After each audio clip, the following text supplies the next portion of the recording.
raising button shall be turned up until after he has finished talking, okay? So go ahead, sir. I leave the time and space for you to engage us. Okay, thank you. Now. Yes. Thank you, Ven.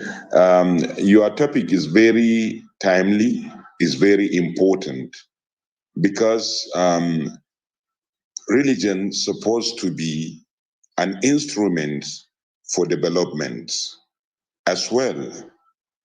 Ethnic groups supposed to work hand in hand with one another in building peace and development.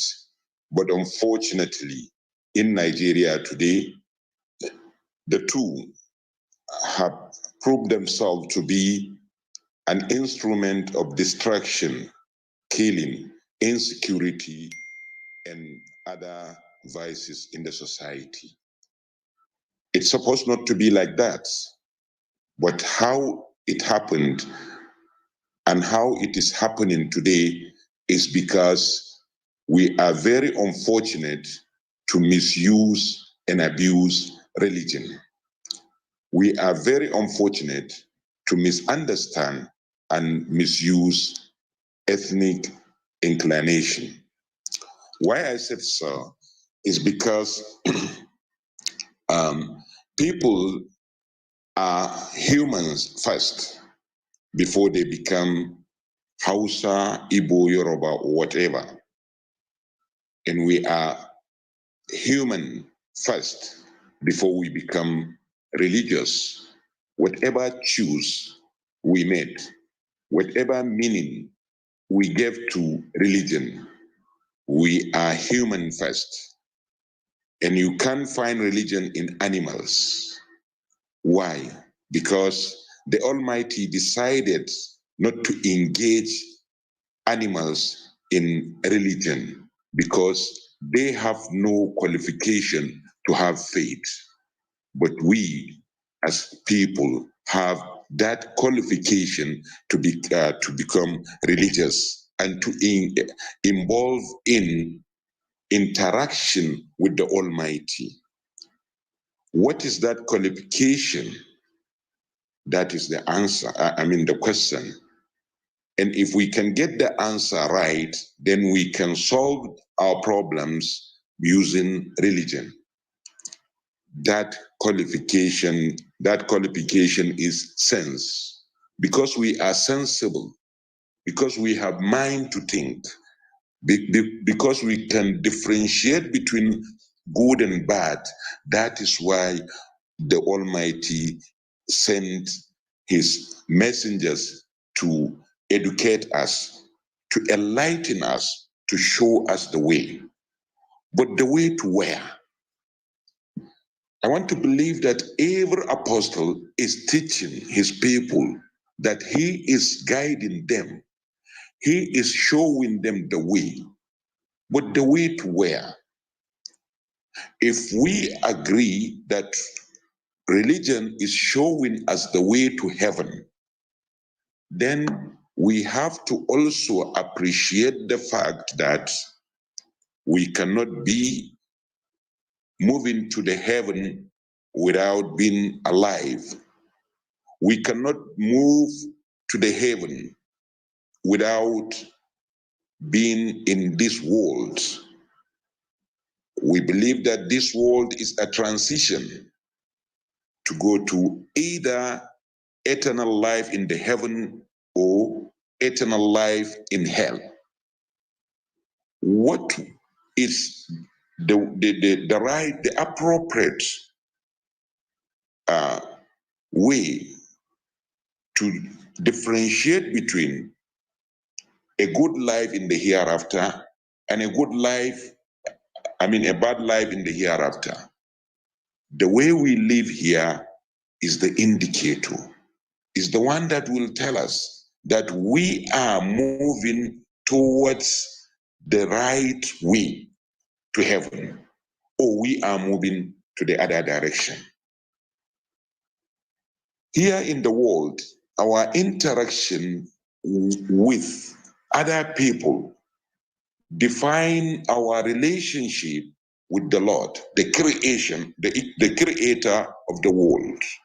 If you are living in good terms with your neighbor, with your friend, with your family, then that is an indicator that you have a good faith and good relationship with the Almighty. Because in all the religions, you find there are what we call cardinal virtues. These are virtues that will make you live in a cordial relationship with others. If you don't have that cardinal virtues, you can't say that you have a faith. You can't say that you have a religion. There is a proverb that I always like to say, show me your deeds, I will show you your faith. That is to say, if you have a good good interaction with people and with animals as well. No, I want to add with environment as well. You have a good relation with with people. You have a good relationship with animals. You have a good relationship with the environment, and you have a faith in the Creator who created the people that you are interacting with, who created animals and put you above the animals, who gave you ability to live in the environment. Therefore, we have to prove our faith by engaging in a good service to humanity. Religion is not service to the Lord alone, but it is service to God and man. If you don't know how to serve the Lord, serve humanity, then you will be close to the Lord. If you don't know how to engage the anger of the Lord, try to destroy the environment He created or the animals He created, talk less of involving in criminality among humanities. So with this, we can say that religion is supposed to be an instrument of peace, an instrument of improvement and development. As well, ethnicity supposed to be the same. The mistake is not from the Lord who created us in diversity, who gave us a different kind of religion and languages, who created us in different places. But the mistake is from we who don't understand the power of the Lord who created us by choice in different color, different shapes, different languages, and with different capacities. So I think the topic is timely and very, very important. Can I stop here or should I continue? If you have some more to say, sir, you can go on. But thank you so much for breaking and just explaining about religion. It's really, like you said, timely because of what is going on today. MK, I would give you a few moments, sir. If you can touch a little bit on ethnicity too, we would appreciate that. And then MK can come up after you. Hello, everybody, again. Welcome to this interesting discussion. If you have questions about religion, ethnicity, and what is going on in Nigeria and how they are being used as tools for insecurity or political tools to cause all the menace going on, please feel free. We'll have time for that, and you can raise your hands up. I would open up the raise hand button so you can come on, or you can send a back channel to either MK or myself to go on with the discussion. But sir, if you want to talk a little bit about ethnicity, we would appreciate that. Okay.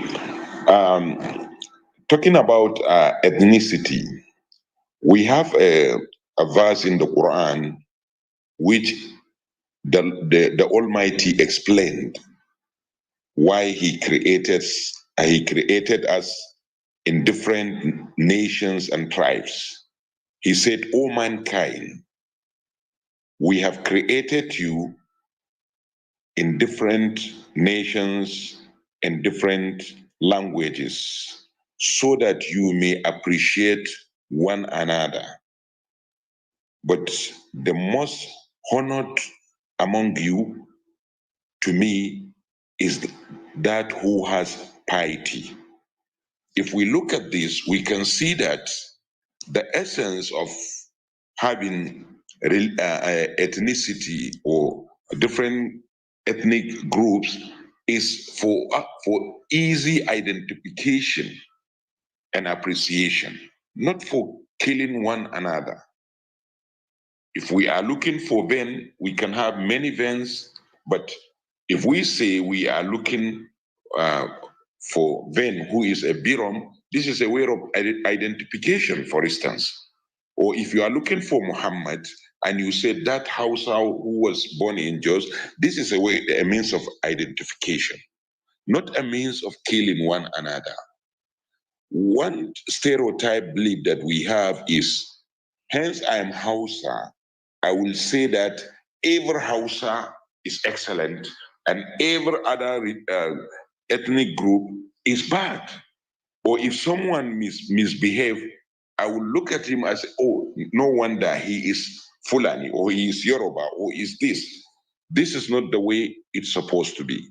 The way it's supposed to be is we give criminal his name as a criminal, a good person his name as a good person. We don't associate qualities of man, individual qualities of man, to generalize his people, or the other way around. His bad attitude will not reflect the generality of his ethnic group until we start to associate with people as they are individually. We cannot change the narratives of using ethnicity wrongly. Thank you very much. Okay, thank you, Sheikh Muhammad Khalid. Very, very inspiring and interesting. You have, and this is just to support your point, you have laid a philosophical and ideological perspective to how religion should be employed in the promotion of an advancement of human society.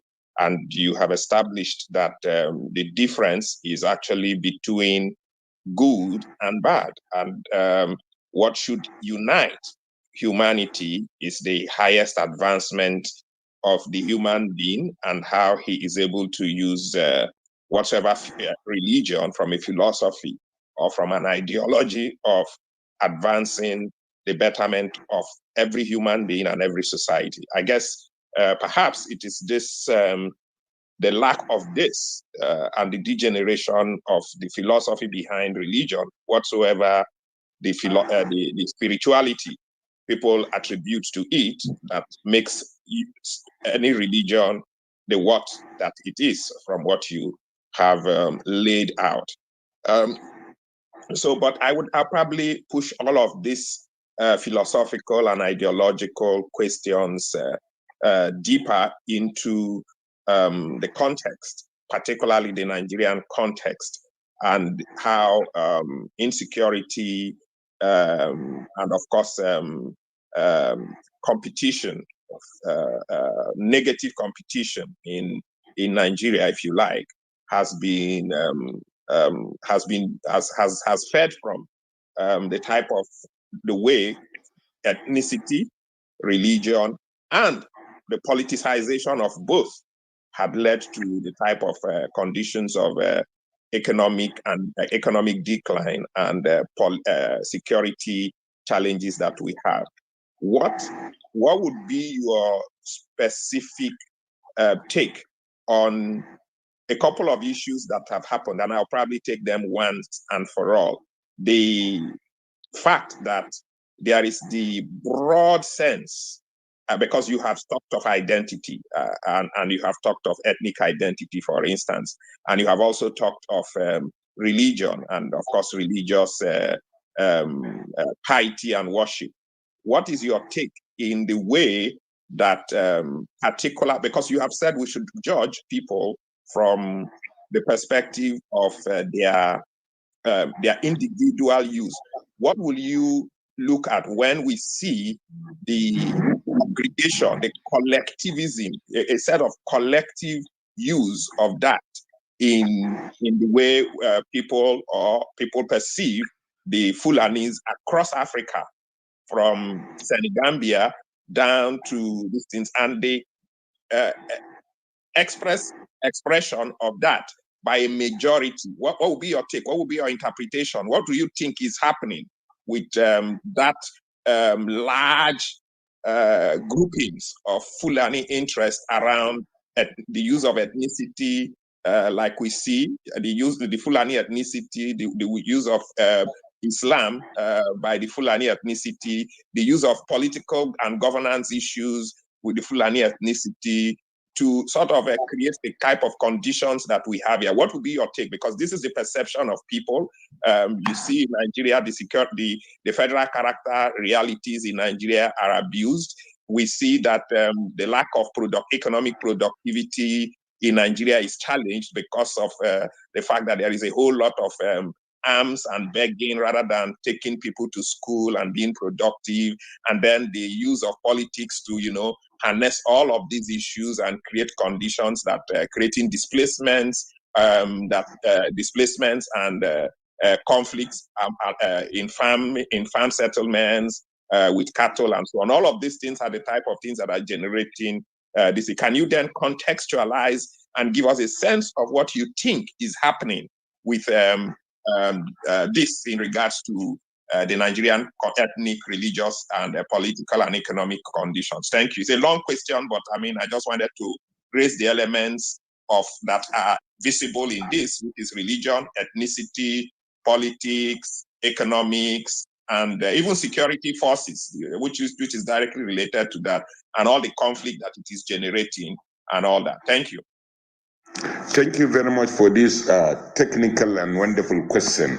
I call it technical because of the way you frame it and the way you presented it. First, I want to appreciate the fact you raised, that we have politicalized everything. Now, if you look at the Fulani issue, you cannot understand it from the Nigerian context without looking back, present, and then think about the future. What I mean by looking back is we had the Damfodio Jihad, which is called by some people the Fulani Jihad, and which is perceived by many Muslims as a holy movement to shape the Muslim behavior during that time. But whatever way you look at it, there is the fact that Damfodio was Fulani, and the majority of his soldiers and followers were Fulani. Now, looking at what is going on in Nigeria today, you look at the present administration is headed by a Fulani man. And you look at the scenario of what is going on. I have been to Rwanda for a case study of genocide. And I've understood that there is a very close similarity between what is happening today in Nigeria and what happened in Rwanda. Because when you generalize people, a category of ethnic group, and start campaigning and making propaganda using media and other ways to to discriminate them or stigmatize them, then you are inviting genocide. I did not disagree in any way that majority of those who are kidnapping today in the north are closely or largely Fulanis. But how can you now look at their proportion in the Fulani, in the general Fulani, and call Fulani criminals? Now, it is therefore good for us not to look at that dimension. What dimension are we supposed to look at? That a criminal is a criminal. Don't give him a tribal name or a religion name. Just call him a criminal and make sure that justice is done against him because he's a criminal. And justice is done for the victims because they need that justice. Here is why we must talk to the government in the way they will understand that it is their duty to arrest, investigate, persecute, and punish whoever is terrorizing Nigerians, no matter whether he is Fulani or he is Hausa Fulani or Igbo or Yoruba or what. What we need in Nigeria is justice. You talk about character. If we are trying to promote justice in Nigeria, we are supposed to look for professionalism and qualification in appointment in Nigeria. I repeat it, professionalism and qualification. You can add to that any other aptitude that will make somebody qualified to take a position. Why can you say that you reserve 5 positions or 6 positions in Nigeria to the 6 geopolitical zones, even if the other zone has no qualified person he must produce? We are not doing justice to our country. If in a very short period of time, a family of George W. Bush will produce 2 presidents of the most powerful country in the world, in a very short period of time, one family produced 2 head of states in America, 2 presidents in America. And at the same time, their brother is a governor in a state. Then what are we telling ourselves? That we cannot have a Fulani governor in Imo State or a Yoruba governor in Kaduna or an Igbo governor in Kano with votes, not by appointment. We have to come back to our senses. We have to build a new Nigeria that believes in qualities, that believes in professionalism, that believes in justice, a Nigeria that is built on agenda, an agenda that is looking for a future.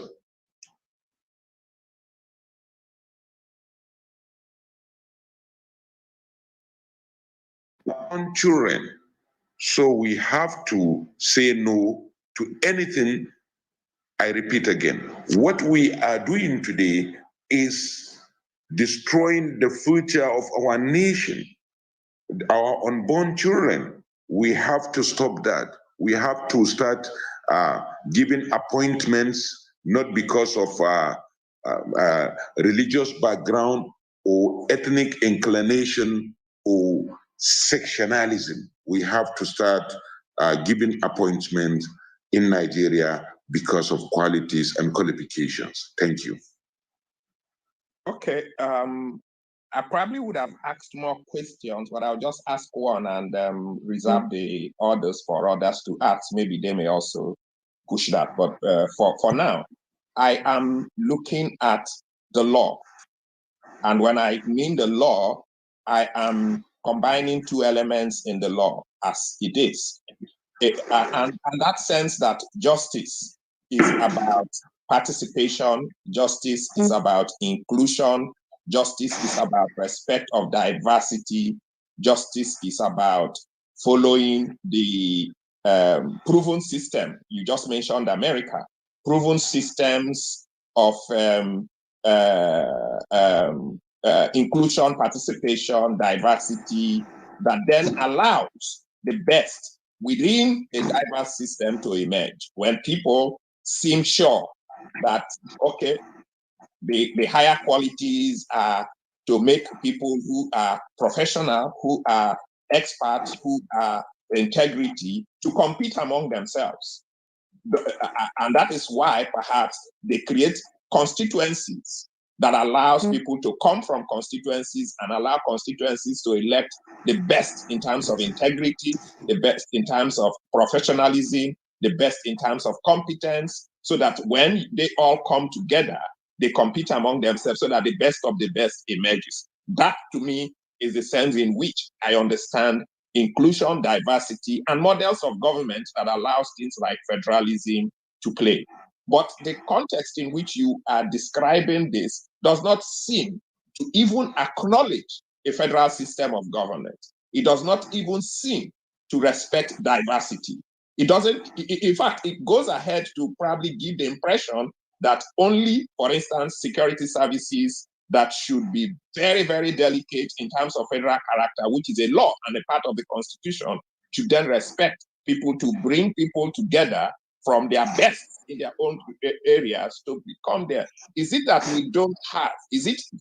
Are we to go with the notion, particularly because it is generating a lot of concern and dividing the place? Are we to go with the notion that the current conditions that are causing crisis is out of a respect for professionalism, to the extent that we do not find an Igbo, for instance, man that can be in the security services, for instance, and then it generates crisis, or there are no people from Middle Belt or Niger Delta or whatsoever, other than having mostly Fulani and Muslims dominate the team when we are looking for respect for diversity and the federal structure and the federal character that we have defined ourselves with. I mean, those are very pointed questions that I'd like to see placed in context against how ethnicity is being used, so that we are now talking in context, not just the ideal.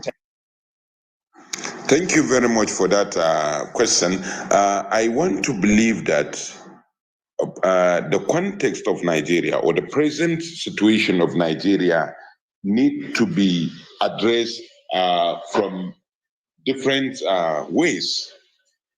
For instance, what we need first is respect. I agree to that. We have to respect all the ethnic groups.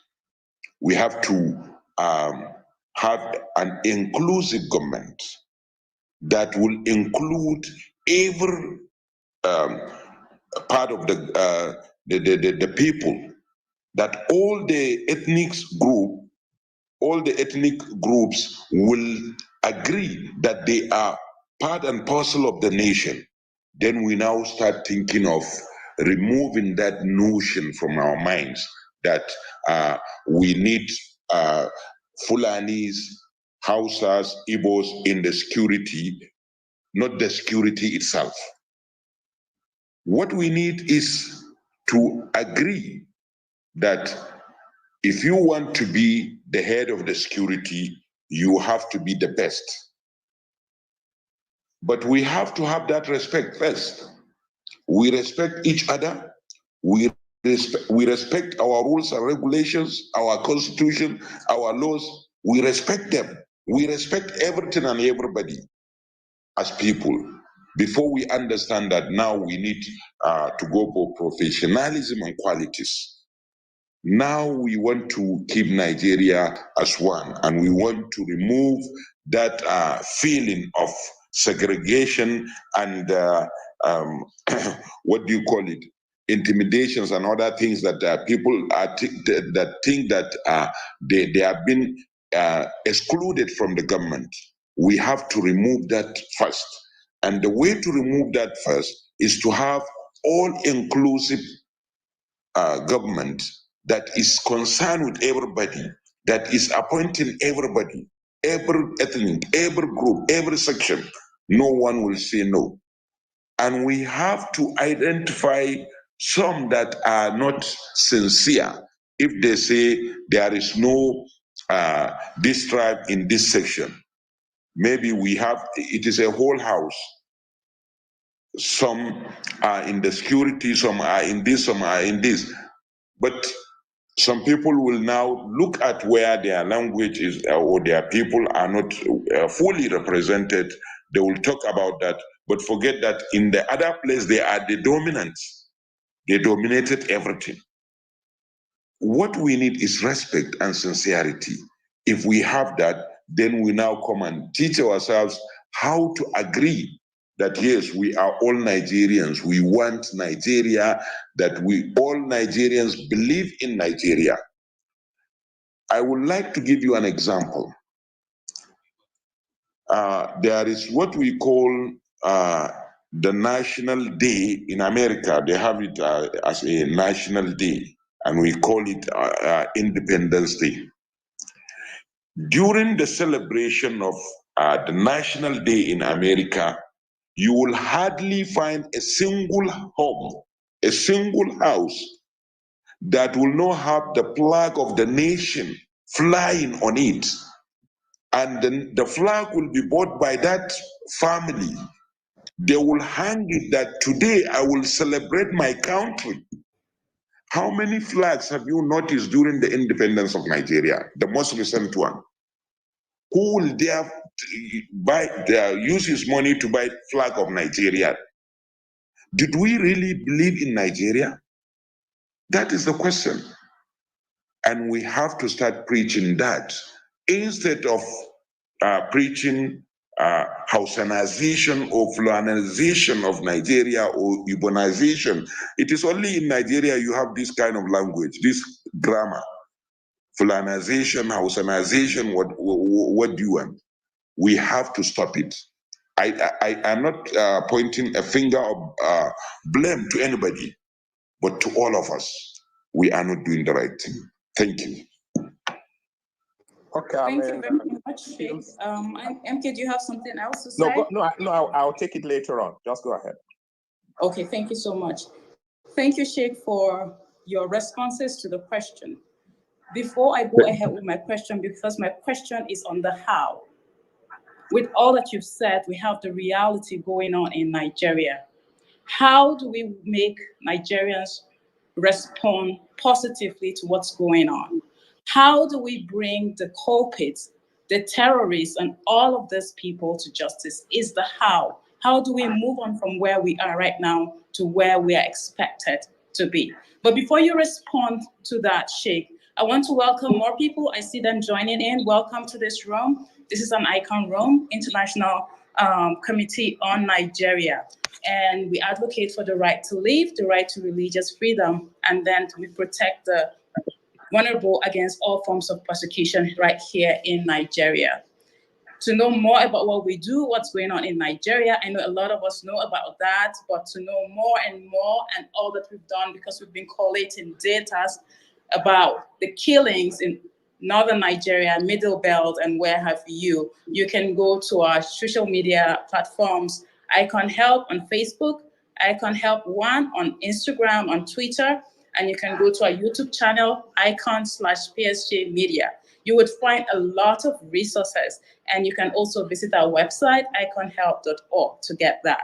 So welcome again, everybody. If you have questions to ask or you want to engage Sheikh Muhammad Nuru Khalid, you are quite invited to do that. I see some people on the stage already. Thank you for respectfully muting your mics, but feel free to engage him. So I come back to my question, sir, on the how.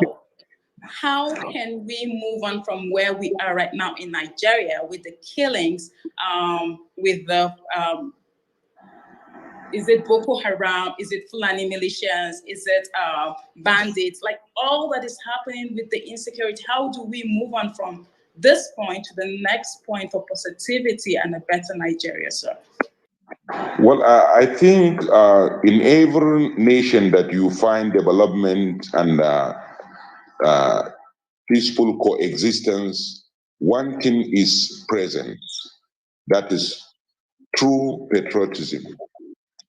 If we are not patriotic, if we don't believe in Nigeria, if we don't sacrifice for Nigeria, we can't get what we want. How can you win a war with a military that members of that military are not ready to die for the country? How can you move forward with a country,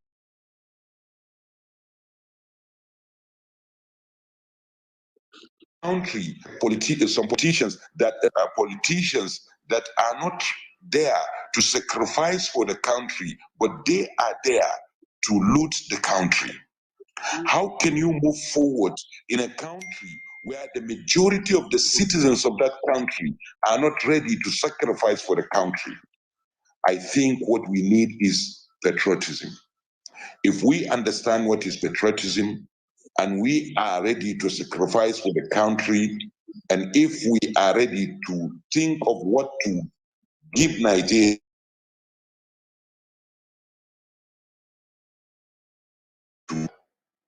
I repeat this because of its importance, we are going to win the battle if majority of Nigerians think of what to offer to Nigeria, not what to gain from Nigeria.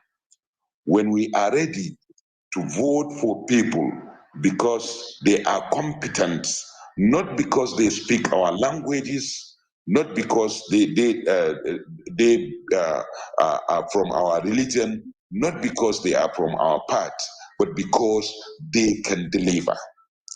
If our National Assembly has members, majority of them are representing the interests of the common man and the interests of the nation, then we are going to win the battle. But today, unfortunately, that is what we are not seeing. Okay, the floor is open. Just flash your mic and we would recognize you if you want to sort of ask any question or make any comments. We'll just give you the recognition for those of us who have indicated and come up. If you have any question or any comments, flash your mic. We would recognize you and you would have the floor to make your comments and your question. While we are looking to have people, Abdul Wasiu, we see you. So go ahead, take the floor. No, please hold on, MK. Before Abdul Wasiu goes ahead, I want to let you know that this room is being recorded and is broadcasted on our YouTube channel, okay? So for people that came in after this announcement, I'm making it again. The room is being recorded and it's broadcasted on our YouTube channel, ICON/PSJ Media on YouTube. Okay, so Abdul Wasiu, you can go ahead. Okay, yeah, good evening. Good evening, Sheikh. Good evening, how are you? Fine, sir. Okay, my question is, the Nigeria example, the Nigerian experiment, to me is quite different from America or most of the Western countries. So before the creation of Nigeria, there were ethnic nationalities in this space called Nigerian today. So the question is, if we want to have a national identity where people, irrespective of their ethnicity or religion, get position of power, the question is, who sacrifice? Who is now ready to sacrifice his culture, his way of life that have been in place before the coming of the British? Because it's very easy to say. Come again. Oh, okay. I said the British experiment in Nigeria is quite different from what happened in the United States of America. So the question is, if we must sacrifice and look beyond ethnicity or our differences, the question is, who gets to sacrifice that? So who gets to sacrifice his culture, his way of life, for the benefit of the whole nation? I don't mean that we are to sacrifice our culture for the benefit of the nation, but I want to say that we have to appreciate, respect, and love other people's nature. Let me welcome you in your own language. Ekabu, Shedadani. I think I'm correct. Am I correct? You are. Then how did I learn your language? And how did I by name know your language? Because I respect Yoruba, even though I'm not one. If all our leaders can do this from the bottom of their minds, we are going there. I respect Yoruba language. I respect Yoruba culture. I tolerate what I don't like from them. I will not express it to them that I don't like this. I will tolerate it because I know they can't sacrifice. I can't. They can't do without it. Then they have to do the same thing with me. And if we can do that, then we are going there. There are cultures in America. Recently, Biden has had a meeting with the leaders of different groups. I mean, different cultures that were at the bottom of America. So they have their own cultures. There are some foreigners that came from other places. They have their own background, but they tolerate one another.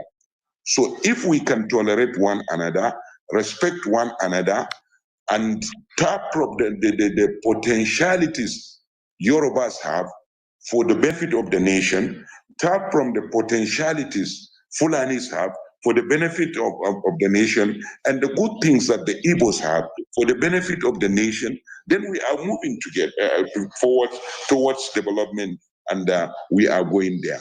Thank you very much. Okay, Sheikh, thank you for persisting on the issue of respect. I'll ask two questions in a row. One is the question that if you look at Europe, Europe is a union of different cultures, yes, union of states, republics of different cultures. The Scandinavians, the Dutch, the Portuguese, the French,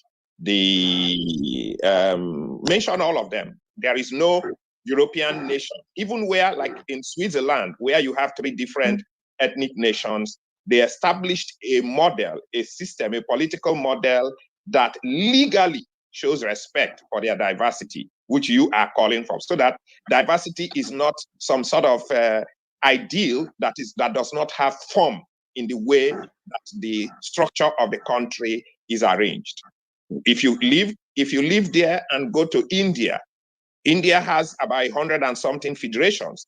Each of them, some of them are even very small compared to their distinct, but India gives them a sort of independent and republican status. And so they create the Federal Republic of Republics of India, where they are able to preserve their culture, they're able to preserve their religion, they're able to preserve their language, and they're able to pursue the best of human ideals to contribute to India the way you have said it. In Nigeria, it will seem that these laws, for instance, the founding fathers of Nigeria negotiated Nigeria on the basis of federations, of diverse groups. You found the Yoruba was Western Nigeria. You found that the Igbos were largely in eastern Nigeria, and over time, the minorities in Europe, in the western Nigeria, were pulled out to form, and of course, after some time, after the Biafra agitations, the minorities of these things, and then, of course, this had been like what the Willings Commission report had identified, and the Middle Belt through Joseph Tucker and all that had also been agitating for respecting the identity within law and within the federal arrangements. And currently, one of the reasons why we have a lot of this conflict is that respect for that is not established within both, even in the federal character, as bad as the Constitution is, and of course, in the way that appointments are made, and so on and so forth. What are your thoughts on this? That's the first question. And how do you think this should be resolved at a political level? The second question is sort of a challenge to the type of recommendations you are making, is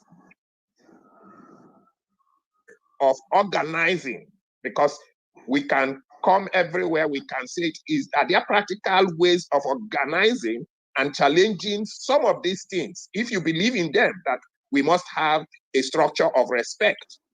Do you have practical ways of organizing your constituency, whether as a Muslim or as a person of identity in the Hausa Fulani side? Do you have organizations, groups that are challenging this system and say, this system is bad, but I am committed to pushing this agenda beyond just preaching in the mosque and telling people that I want to enter into the National Assembly, I want to enter into the state assemblies, I want to enter into the streets and everywhere to make sure that the government listen to this and join forces with all such groups? Do you have any such group? And do you have any interest in such groups? Are you willing to drive that kind of an arrangement so that these whole issues that inspire insecurity can sort of be dealt with in a very legal and concrete way, rather than in terms of promoting mere ideas? Thank you. Thank you very much for that. I call your questions technical. You see, first of all, I want to tell you that if really we want to reshuffle Nigeria and to drive our diversity into something that is going to help us, into ideals that are going to keep the vehicle of Nigeria in motion, we have to, first of all, respect them, but remove them in our way of doing national things. For instance, there are some things that are professionals. They need to be approached in a professional ways, like civil service.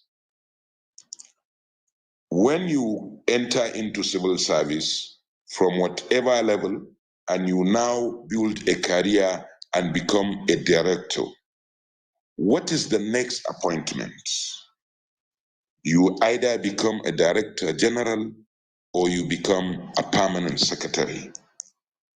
Now, you build a career by profession, by working hard. Now you come to the high peak of that career, and now you are exposed to quota or whatever, that your indigent slots has been exhausted, therefore you are not going to be a permanent secretary. This is injustice. And this is promoting what will now create a kind of enmity between some ethnic groups. So we have to thank our forefathers that fought for the Federation of Nigeria, but we have to bring a true federalism by acknowledging these groups and these clients and other tribes. The Middle Belts should be treated very well and respected as people of Nigeria. Because they are minority in the north, they shouldn't be seen as something unimportant. They are important and they are to be treated like that. We have to create a kind of equality between the minority and the majority.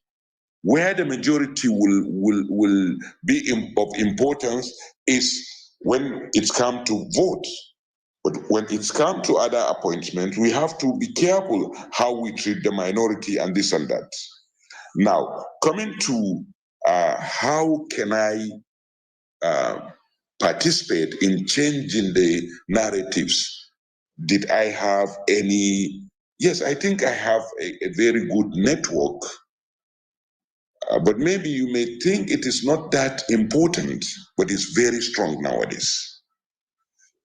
I have my platform, aside from the mosque, the Friday sermon. I have the social media handles that I use to promote interfaith dialogue and other activities. And it is very effective if you look at the comments that are coming from people, whether for or against the move, but you will agree that it is creating awareness within the Muslims and the Christians that there is the need for us to start looking at ourselves as people, not allowing religion to divide us more and to create enmity. As for whether I want to join the rest of the politics or to join the National Assembly as a member, that is to become a partisan politician. No, I don't think I have politics, Sheikh. We're talking of a civil engagement, challenging them to sort of follow the rules of the Nigerian Federation or even change the structure. You just raised the issue of respecting the minorities of the Middle Belt or the minorities of Southern Nigeria, that's the Niger Delta. Is there a way where we can use some of those your vehicles and join with other people to actively insist beyond promoting the idea? Because what you're doing now is what you're doing, promoting the ideals that we have. But these ideals do not have legal consequence within the space. And that's why I gave the example of the European Union, Scandinavian countries. All of them are ethnicities. They are, even though we think of them differently, but in actual, the Portuguese is a Portuguese. If you go to America, they are republics. Republic of California is Republic of California. And it has power to some extent to managing the rules in California that the federal government cannot intervene. So some of these issues are some of the issues that we think that we need to give some sort of a stronger legal hold, legal expression so that people can then have rights. For instance, you see Wike challenging VAT because the law of who collects VAT is situated in the states. But the federal government has usurped that law, even though it is not, and they went behind to change it. But if we create those type of laws and strengthen them, we can then better able to say, okay, within this framework, you cannot touch because it is the power of Yoruba people to legislate for this, or Igbo people, or Hausa people, or minorities of Middle Belt to legislate. But for the other things that are common to us, which is what federalism is, we can legislate. Are you willing in practical ways to say, okay, supposing Genocide Club or some people in Yoruba land or Igbo land are wanting to join you and say, let us jointly challenge the authorities and say, look, not to participate and be, but to begin to challenge them, because when they see, in my view, that people of diversity from different ethnic groups, from different religions are banding together and say, we must stop this issue where we continue to violate the land use decree, for instance, where people can abuse the land use decree because they have power over security, or they have power over, or create conditions of suspicion of complicity. That's the type of interventions that I'm sort of challenging to see how you think about it. Thank you very much for that clarification. Yeah, I'm ever ready to be part of any movement that is legally and humanly right. And I have a guide that is my religion. I must do whatever I'm doing in line with my religion. And I know my religion always support justice. And that is why if it is in promoting justice, I will join any group that wants to engage me in challenging injustice, whether it's from my people or from any other people. And my discussion this evening is part of testimony that I'm ready to do. Because I didn't say, because ICON is not a Muslims or Islamic platform, I will not join it. I join anything which is service to humanity, which is promoting development in Nigeria, and which is helping the cause of our nation. Thank you very much. Thank you so much, Sheikh Muhammad Nuru Khalid. We appreciate you. We appreciate your humanity, your human rights activism. We say thank you to that. I just have this simple, very basic question just hovering in my mind. And it's the point when you said that people have been commenting on all the work that you've been doing on your social media platforms. And I'm wondering, are they executing what you have said? Or has awareness transformed to execution, or are we just at the place of creating awareness about what's going on in Nigeria? So are there groups within your communities that are already executing your sermons, your awareness creation, what you've been talking about on social media platforms and all of that? Or are they just commenting on, oh, what a good job that you're doing and all of that? Are they practicalizing what you preach about? Is my question. I think we have begun to move from awareness to practical scenario, because I have seen even my children and my students at school portraying the importance of unity, harmony, and togetherness. Even in this in the university, my undergraduate son invited me tomorrow to be a guest speaker in their school, that is Nasarawa State University, Kefi, to deliver a talk about how to orient the students to pursue standards, that is academic standards, instead of engaging in religious and ethnic conflicts. So you see, it is an testimony. It is a testimony that my children, even my followers, are starting practicalizing the idea of unity and harmony in Nigeria. So I think it's beyond just awareness. Thank you so much for that. Do we have people with questions or some opinions that you want to engage the Sheikh with? People on stage, you can flash your mics. And if you're in the audience, please let us know. Okay, I see Iman. Iman, you can unmute and ask your question.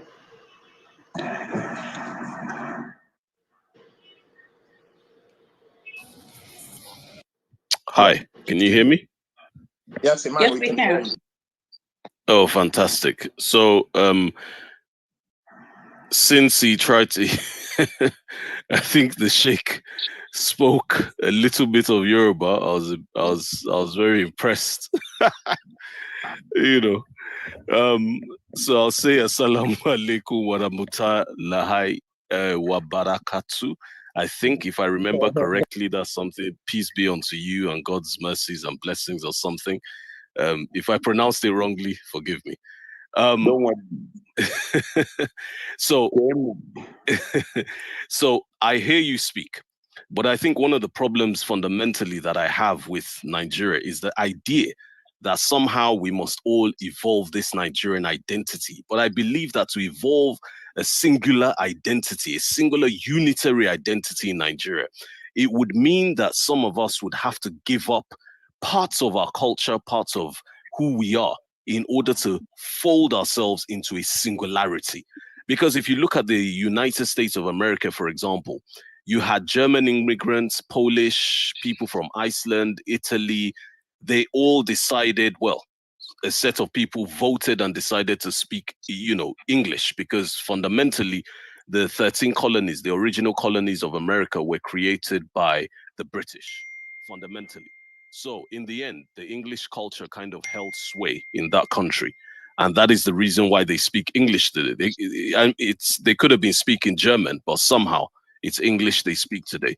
While each of those groups still maintain a little bit of their cultures, some of their cultures have actually been subsumed into the national identity that we call America. Now, they were able to achieve that 200 and something years ago. But today, in the 21st century, where we are today, do you really think, this is my first question, do you really think it is actually, I mean, if we're facing reality, do you really think it's possible for the 200 and something ethnic groups in that country to forge a singular identity? Because it would mean giving up parts of who you are. What are your thoughts? I think it is quite possible because we have started. Now I'm speaking English with you. I don't know whether you are Igbo. I could have spoken a little Igbo for you and say Kedu, Keme, Kemaka here. So you can see we have already sacrificed our language and adopted a national and official language, which is English. Then gradually, if there is awareness and there is sacrifice from our leaders, then we are going to sacrifice some of our cultures to build national identity. You can have national identity without sacrifice, I agree, without sacrificing some of your local culture. But the bottom line is, before I ask you to sacrifice something for you, for me, or for us together, you must believe in that thing that I want you to sacrifice for. Let's believe in Nigeria first. Let's believe that we must build a national identity first. Then by doing so, we now agree that, yes, Hausas must sacrifice certain culture, and Igbos, Yorubas must sacrifice certain culture. Mode of dress is part of culture. If you look at us, all of us, you've seen that we have adapted some other cultures. So with time we are going there. But the most important thing is, let's have faith in Nigeria. Thank you. Okay, my second question, because you've just said that we have to first believe in Nigeria. Now, Nigeria as a geographical expression, as a construct, has been alive as an independent nation for 61 years. Times 365 days is 22,000, my maths, I think 22,265 days or something, if my maths is correct. Now, for that length of time, every single day, Nigeria has happened to every single citizen that lives in that country.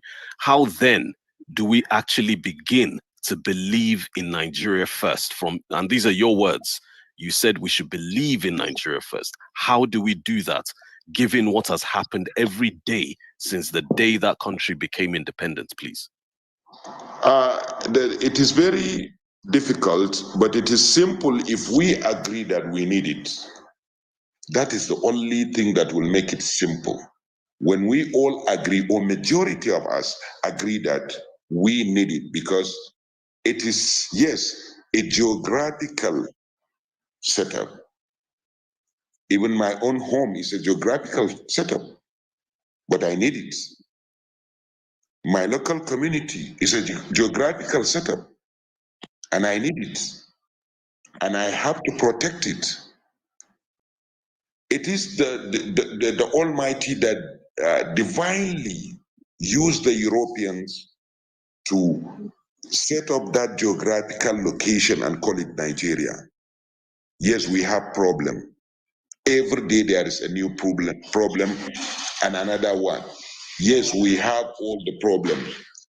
Then if we have the problems, then must we say that because we have problem, we are to create more problems? No, we have to solve the problem. And one of the ways of solving that problems, or the only way to solving that problem, is believing in Nigeria.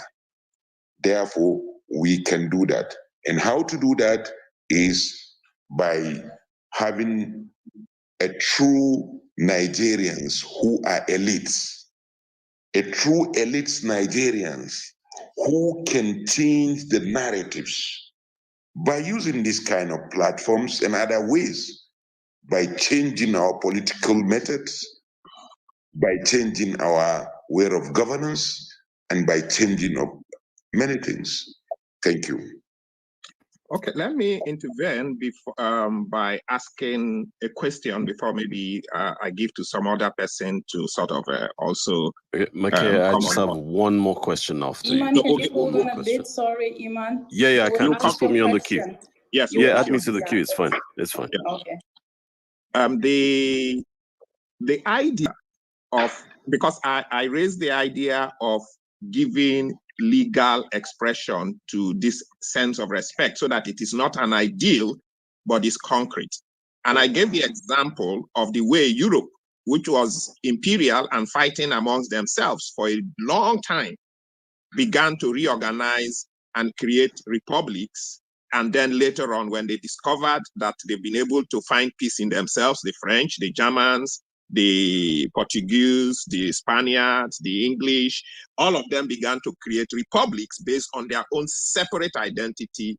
And now they've sort of set up a union, an European Union, where they respect their republics, independent republics, their language, their culture, their customs in their respective republics, but they are united, which is the same thing America did, except that in America, there was no territorial limitations to where any person say, because most of them came from outside and first wiped out the indigenous people, the aborigines of America, and then they created something that overacts their European identities.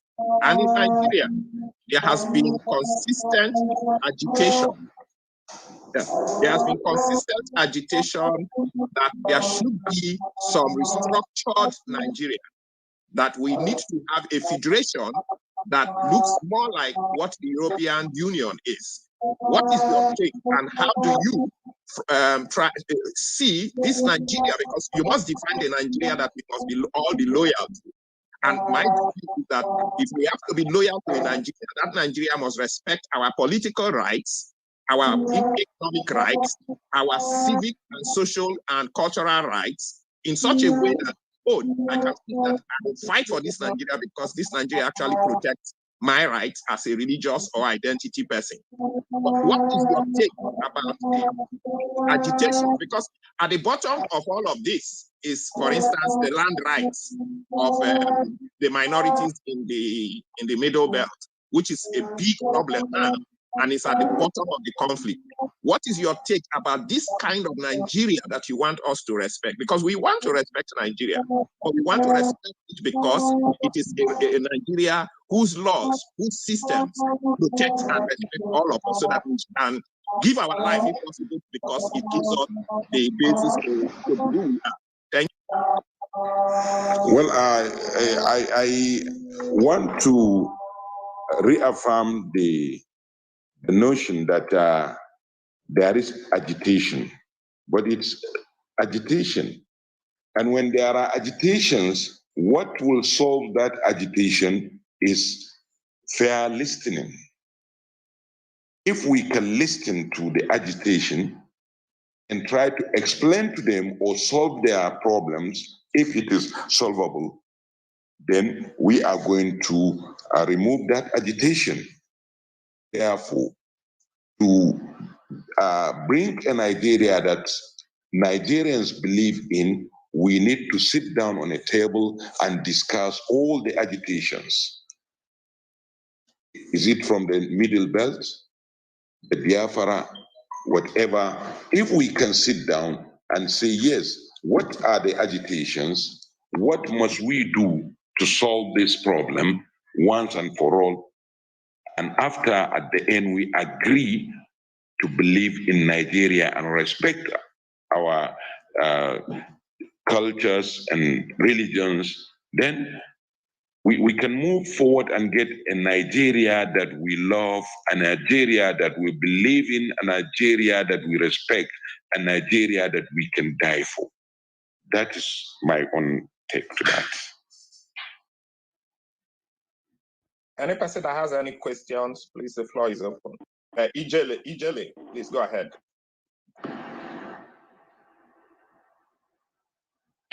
Ijele, you are flashing. Yeah, can you hear me now? Oh. Yes, we can hear you, Ijele, yes. All right, greetings, everyone. This room has been very educating. I have a question for Mohammed. And Mohammed, I thank you for all your submissions so far. Thank you. I beg to ask, a constitution or a holy book, which law should take preeminence over a state? That's the first one. The second one is an Islamic state or a secular state. Which do you prefer and why? Thank you. Thank you very much. I think the two questions are one, if we look at them critically. Because if we agree to have a constitution instead of a spiritual book, then we agree in secular states. But if we take the Quran, for instance, to be our constitution, then we have an Islamic state. For now, if I am calling to have a Nigeria which includes the Igbos who are predominantly Christians, then I'm calling for a secular Nigeria. Therefore, I think the answer is clear. I prefer to see a secular Nigeria because I know it is impossible to have an Islamic state called Nigeria. Only if we are going to remove the Igbo land, the Niger Delta, the Niger Delta, or the South, the Middle Belt, and part of Yoruba, then we can now have an Islamic state, which is not simple. So I think we better take what is possible and easier to have in this world that we are living. Thank you. Thank you very Yes, much. Prince. Do we have Prince? Okay, let's have a few more questions. I just want to step in here, people, and say welcome to this room. It has been a very interesting engagement, and it's the way forward. This is an ICON room. ICON is International Committee on Nigeria. We advocate for the right to live, the right to religious freedom, and we also protect the rights of the vulnerable against all forms of persecution in Nigeria. So we've been having this discussion with Sheikh Muhammad Nuru Khalid, who is the Imam of Apple Legislatives here in Abuja, Nigeria, and this has been quite interesting. The room would soon end, but we'll still give room for people. We would be back again next week, people. So if you have more questions and we don't get to you or your opinions to share, we would open the room again. On that note, I would give you MK so that more people, maybe up to 4 people, can ask this question. Sheikh, is that okay? Okay, we are about to pray. I heard that. So people, let's understand with the Sheikh, he has given us enough time and we are really appreciative. How many questions can you take more, sir? Well, depending, if we can get short 2 questions, please, because I can see Murtala is trying to flash his, I don't know whether he's no more there interested. Okay, someone is doing that. Okay, So MK, let's have 2 more questions. Okay. And then Assalamu alaikum, Sheikh. I'm already satisfied with all that has been going on. So, and the time for prayer is about to. So Okay, I have thank you. nothing to say now. Thank you. Thank you, Murtala. Okay, Prince, let's give you time before we close down. Oh, thank you, my brother MK. Assalamu alaikum, Alaji. Alaikum salam. May God be with you. Thank you for the opportunity to ask you this question. Thank you. This is a question I posed to many of my northern friends and all that. And I know their opinion is varied based on their answer and all that. You mentioned the situation of us working for one Nigeria, giving up most part of our identity, and that we are already going that route already by speaking English to one another. But my question is this. All the other parts of Nigeria are trying to work with this Nigeria project. But in terms of northern part of Nigeria, we see that the people of the northern part of Nigeria are now rooting for how we are going to be speaking Arab, how we are going to be inserting Arab to our curriculum, how we are going to be inserting Arabic into our speaking culture and all that. And secondly, in terms of that's in terms of language now that you say we are already giving up our language. So I noticed that people in the north are now adopting more Arab than English, that we all believe that is the #1 language of all Nigerians. Secondly, in terms of law, I see that my people from the north, not everybody from the north, but majority people from the north tend to want other law that is different from the national law, which is different from the national law. So I don't know, maybe you can address the room for the few minutes to have to put light into this as well. Thank you very much, Malam. May God be with you. Thank you very much, Prince. You see, the issue of Arabic language is very vital to every Muslim because it is the language of the Quran. And if we are praying, you can't understand what we are saying if you don't understand Arabic, because all the prayers are in Arabic. Now, we need Arabic to be Muslims. We need English to be Nigerians. And it is it's just a matter of time to understand that you people have to tolerate us when we are learning Arabic or using Arabic for religious purposes.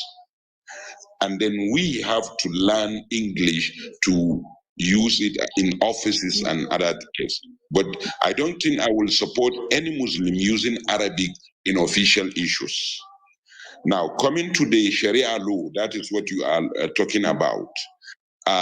If we can have true federalism in Nigeria, then some state can practice Sharia and others can practice anything they want. But if we can't go for that, then we have to look at our constitution very well and understand what it says and what is need to be changed or to modify. Thank you very much. Thank you so much, Sheikh. Yeah, Prince, thank you for that. So thank you. I'm jumping in and I sound like I'm in a rush because I understand that Sheikh is going to jump into prayer now and is running late. And on that, I would say, Sheikh, thank you so much, sir. We appreciate you. We honor you for accepting the invitation, for coming in, settling down and engaging with us. It's quite educative and we hope that we'll have you again next week. Thank you so much. Have a fantastic evening and we will talk to you soon, sir. Thank you very much. Thank you so much, Sheikh, from the moderators and all members of the team here. We deeply appreciate you. We want your voice more because the more we have your voice come to join us and your likes come here to join us, the more our people are better educated and are able to see perspectives from more ideological and philosophical rather than dogmatic perspectives. You've given us a lot of light here, and we want to encourage you to come over and over. Next week, we are hoping to, our next session, we are hoping to bring you. We've had Bishop Kwashe. We'll probably also bring both of you so that we can begin to have a shared perspective how religion and ethnicity can be used to moderate the challenges and influence thoughts so that Nigerians can begin to think towards the type of ideas of true federalism that you've had. Thank you so much. God bless you. I wish I can speak Arabic and Hausa to I can help you, MK. Madam Mungode. So now go to thank you very much. MK now go to say Anjima Kahuta Gajia. Thank you. Okay. Yeah, like I said, this is an ICON room, people, and we're wrapping up. But next week, like MK just said, we're bringing Archbishop Benjamin Kwashi and this same sheikh to come together so we can look at the issues on ethnicity and religion. We know that those two play a huge role when we talk about Nigeria and Nigerians, and it's something we want to dig in with two respectful people and two renowned people who are about human rights, humanity, and humanitarian services and the way forward. Again, thank you everyone for joining in today. If you want to know more about ICON, more about what we've done, because we have a lot of documentaries, a lot of documentation about the killings, especially in northern Nigeria and Middle Belt. You can check our website at iconhelp.org. You can follow us on our social media platforms, ICON Help on Facebook, ICON Help One on Instagram and Twitter, and on YouTube, you can subscribe to our channel, which is icon/PSJ Media. This room, again, I would say, has been recorded and has been broadcasted. And the link that I've pinned up above myself and up the stage is the recording. So you can always go there to have a replay, to rewatch it, and to engage more for next week. But thank you so much, everyone for coming in. We appreciate you. My name is Ven Lannap. As you can see, this is just for the audience outside of Clubhouse. And MK, you are such an amazing co-moderator. Thank you so much. Thank you, Auntie Tosin. I can see you. Thank you, everyone that has come on stage. Thank you to everyone that has jumped into the room, whether you came in and went back out or you stayed in. We appreciate you. On this note, I would say have a wonderful rest of your day, and we will see you again soon next week. If you haven't joined the club, please just click on the green button above so you can join the Genocide and Rights Abuse room. From me, from MK, and from everyone who is part of us, we say bye-bye. I'll close the room in 5, in 4, in 3, in 2, and in 1. See you all next time.